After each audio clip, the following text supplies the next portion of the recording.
guys, thanks for tuning in. I wanted to talk a little bit today about police officers and citizens, especially as it relates to the ownership of certain types of firearms. Now, I was having a conversation the other day with somebody, and we kind of got into a little bit of a debate about whether or not it was okay for police to have easier access to certain types of firearms like full auto or select fire weapons, and it being much more heavily regulated, in some states and jurisdictions outright banned, for individual citizens to own these types of weapons.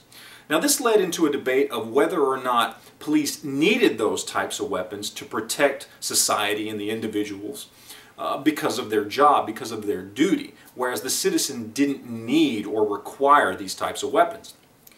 Now, for most of us out there, I think we kind of grew up with this kind of fantastical idea that, cops were like the old marshal from the old west, and they were there to protect those who couldn't protect themselves, and if they needed help, they pulled people from the citizenry to make them deputies, and they were kind of there to really just lay down the law on anybody who was trying to do harm to citizens. But things aren't like that anymore. Society and the role of police officers in our society has changed drastically since then. Not too long ago, the Supreme Court ruled that the police were not there to protect individuals from harm. They were there to enforce the law. Now, of course, there's a lot of good cops out there who want to protect people, but it's not their main job, okay? This is why not too long ago you saw a big move from "to protect and serve" being painted on the side of cop cars to this idea that now they were referring to themselves as law enforcement officials, because they were no longer pushed to be there to protect and serve us. They were pushed to enforce the law. Now, if they can protect society or an individual during the course of their duties enforcing the law, then all the better. But it's not their main job. It's not their main duty.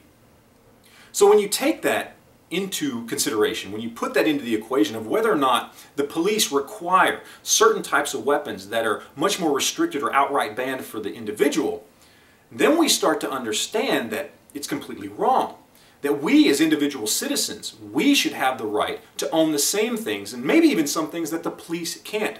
Because ultimately it comes down to the fact that if the police are not there to protect us or to protect society, and they're only there to enforce the law, then we as individual citizens, whether you're a police officer or not, we're there to protect and serve ourselves.